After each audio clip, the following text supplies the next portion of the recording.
بسم اللہ الرحمن الرحیم. یا اس طرف وہ دیکھ نہیں رہی تھی تو اس نے کہا آگے سے یہ کہہ دیا کہ اگر تیرے پہ تکلیف گزری ہوتی نا تو تجھے پتا ہوتا. تو آپ صلی اللہ علیہ وسلم نے اس کا کوئی جواب نہیں دیا. آپ صلی اللہ علیہ وسلم آگے چلے گئے. باقی صحابہ نے کہا یہ اللہ کے رسول تھے, تو نے اتنی بدتمیزی کی ہے. یہاں تو کسی ایک بزرگ عالم دین کے بارے میں کوئی یہ نہیں سن سکتا. میں آپ کو نبی علیہ السلام کا کریکٹر اور کردار بتا رہا ہوں. وہ عورت دوڑتی ہوئی حضور کے پاس ہے, یا رسول اللہ غلطی ہوگی, یہ ہوگی, وہ ہوگی. آپ صلی اللہ علیہ وسلم نے اس ٹاپک پہ بات ہی نہیں کی ہے کہ تو نے گستاخی کر دی. یا رسول اللہ میں صبر کر لیتی ہوں. آپ نے بس جب اللہ کی باری بات آئی تو آپ نے فرمایا کہ صبر تو صدمے کے آغاز میں ہوتا ہے, بعد میں نہیں. یعنی جب پہلی دفعہ بری خبر کسی کو ملے تو وہ اس وقت صبر کرے, وہ ہوتا ہے. پورا رو پیٹ کے اپنا کام پانی سے باہر گئے چلو جی لوگ ہیں اتنی لمبی لمبی سٹوریاں سناتے ہیں, یار دیکھو جی آیا اور رو پیٹ کے کہتے ہیں نہیں دیکھو پھر بھی اسی صبر کر رہے ہیں, گالاں بھی کڈن گے دشمن لوگ, پھر صبر کر لیں گے. تو آپ صلی اللہ علیہ وآلہ وسلم نے فرمایا صبر صدمے کے ابتدا کے وقت ہوتا ہے. الحمدللہ. صحیح مسلم میں ایک حدیث ہے, ام سلمہ رضی اللہ تعالی عنہا وسلام اللہ علیہا, ان کا خاوند فوت ہو گیا, ابو سلمہ. ان کو خبر ملی, جنگ میں شہید ہو گئے. انہوں نے نبی علیہ السلام سے ایک دعا سنی ہوئی تھی کہ جو شخص مصیبت اور پریشانی میں اگر ایک دعا ہے ایسی وہ پڑھ لے تو اللہ تعالیٰ اس صدمے کی کمپنسیشن اس سے بھی بہتر فرما دے گا. اور دعا آپ کو پتہ کیا ہے؟ انا للہ و انا الیہ راجعون. یہ مشکات میں آپ کو کتاب الجنائز چیپٹر پہلی جلد کے اندر, اس میں پہلی فصل کے اندر مل جائے گی. بے شک ہم اللہ ہی کے ہیں اور ہم نے بھی اللہ ہی کے پاس لوٹ کے جانا ہے. یعنی اگر مطلب ہمیں کوئی نقصان پہنچا ہے یا ہمارا کوئی مر گیا ہے یا مالی نقصان ہوا ہے تو یہ نقصان ہو گیا, اللہ کے پاس چیز چلے گی تو ہم نے بھی ایک نہ ایک دن ہم نے بھی تو چلے ہی جانا ہے. اس چیز بھی چلے گی تو کیا ہوا, چاہے وہ مال تھا, چاہے دولت تھی, چاہے کوئی سٹیٹس تھا, کوئی عہدہ تھا, کوئی رشتہ دار تھا, کوئی بھی چیز تھی. اللہم اجرنی فی مصیبتی, یہ پہلا حصہ تو قرآن میں بھی ہے.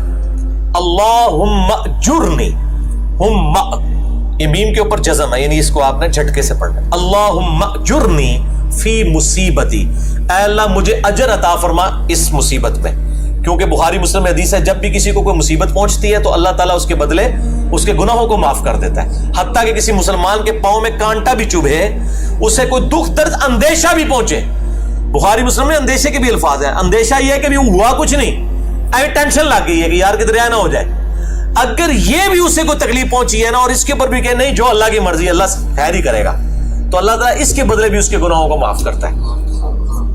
سبحان اللہ, اللہ اکبر کبیرہ والحمدللہ کثیرہ وسبحان اللہ بکرۃ واصیلہ. ٹینشن کے اوپر بھی ثواب ہے جی, موجہ ہی موجہ, دکھ درد اندیشہ حتیٰ کہ پاؤں میں کانٹا بھی چبھ جائے. تو اللہم اجرنی فی مصیبتی, اے اللہ اس مصیبت میں مجھے اجر عطا فرما. وَأَخْلِفْ لِي خَيْرًا مِّنْهَا, اور میرے لیے اس سے بہتر نعم البدل بنا دے. یعنی اگر تو نے مجھ سے میرا خاوند لے لیا نا, مجھے اس سے بہتر خاوند عطا فرما. اگر تو نے اے اللہ مجھ سے میری دولت لے لی ہے, اس سے بہتر مجھے دولت عطا فرما. اگر میری اولاد مجھ سے لے لی ہے تو اس سے بہتر مجھے اولاد عطا فرما. اگر تو نے مجھ سے میرا کوئی عہدہ منصب یا نوکری لے لی ہے, اس سے بہتر مجھے میرا کوئی ذریعہ معاش عطا فرما. یعنی آن ورڈ آپ کچھ بھی کہہ سکتے ہیں. اچھا, ام سلمہ رضی اللہ تعالیٰ عنہ بار بار دل میں یہ سوچ رہی تھی کہ میں نے کہا میرے خاوند جیسا تو خاوند کوئی نہیں ہے, اس کی بہتر نعم البدل اللہ تعالیٰ کیا عطا فرما سکتا ہے. ظاہر ہے خیال تو بالکل جینون تھا. کہتی ہے جیسے ہی میری عدت پوری ہوئی نبی علیہ السلام نے رشتے کا پیغام بھیج دیا. الحمدللہ, اللہ اکبر کبیرہ والحمدللہ کثیرہ وسبحان اللہ بکرۃ واصیلہ. ام سلمہ ام المومنین ہے, نبی علیہ السلام کی وہ بیوی جو سب سے آخر میں فوت ہوئی 64 ہجری میں. واقعہ کربلا بھی ان کی زندگی میں ہوا ہے. سب سے آخر میں فوت ہونے والی بیوی ام سلمہ ہے سلام اللہ علیہا, اور ان کی ہسٹری پیچھے سے یہ ہے. لہٰذا یہ دعا آپ یاد رکھیں, انا للہ و انا الیہ راجعون.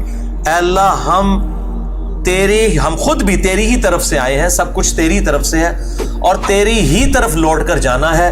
اللہم اجرنی فی مصیبتی, اے اللہ مجھے اجر عطا فرما میری اس مصیبت میں، وَأَخْلِفْ لِي خَيْرًا مِنْهَا، اور میرے لیے اس سے بہتر نعم البدل عطا فرما دے۔ یہ میں نے بالمفہوم ترجمہ کیا ہے جو اردو لنگوسٹک کے پوائنٹ آف ویو سے۔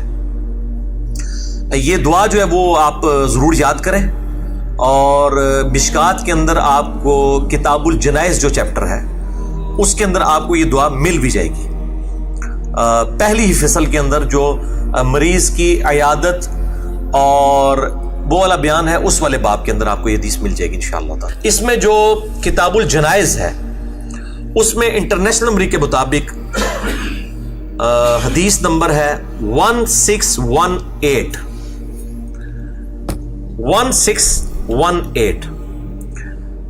اس میں انہوں نے جو ہے وہ عربی، ان سے ویسے الفاظ جو ہیں وہ دوسرے لکھے گئے ہیں، انہوں نے وہ لکھ دیا ہے اللہم اجرنی فی مصیبتی، لیکن یہ لفظ ہے اللہم اجرنی فی مصیبتی، یعنی الف کے اوپر جزم اور جیم کے اوپر پیش اور باقی وہی الفاظ ہیں۔ میں یہ کلیئر کر دوں، وَأَخْلِفْ لِي خَيْرًا مِنْهَا۔ تو نبی علیہ السلام کا رشتہ ان کے پاس آیا اور وہ ام المومنین بن گئی۔ یہ دعا ہر وقت آپ کو، مجھے جس نے اس دنیا میں رہنا ہے اس کو غم کی خبر ملتی ہے۔ میری الحمدللہ عادت ہے، مجھے ذرا بھی کہیں پہ غم کی خبر کی امید ہو یا ملے، میں فوراً یہ دعا پڑھتا ہوں۔ ابھی تک تو اللہ تعالیٰ نے میرے ساتھ بڑی مدد والا معاملہ فرمایا ہے۔ یہ دعا ضرور یاد کریں۔ غم اور مصیبت اور پریشانی اور نقصان کے وقت جیسے ہی آپ کو پہلی دفعہ خبر ملے تو یہ دعا پڑھ لیں، انا للہ و انا الیہ راجعون، اللہم اجرنی فی مصیبتی واخلف لی خیرا منہا۔ تو اللہ تعالیٰ بہتر، یعنی آپ کو کسی نے بتایا کہ جی آپ کو تو یہ بیماری لگ گئی ہے، ڈاکٹر نے بتا دیا، اسی وقت پڑھیں انا للہ و انا الیہ راجعون، اللہم اجرنی فی مصیبتی واخلف لی خیرا منہا۔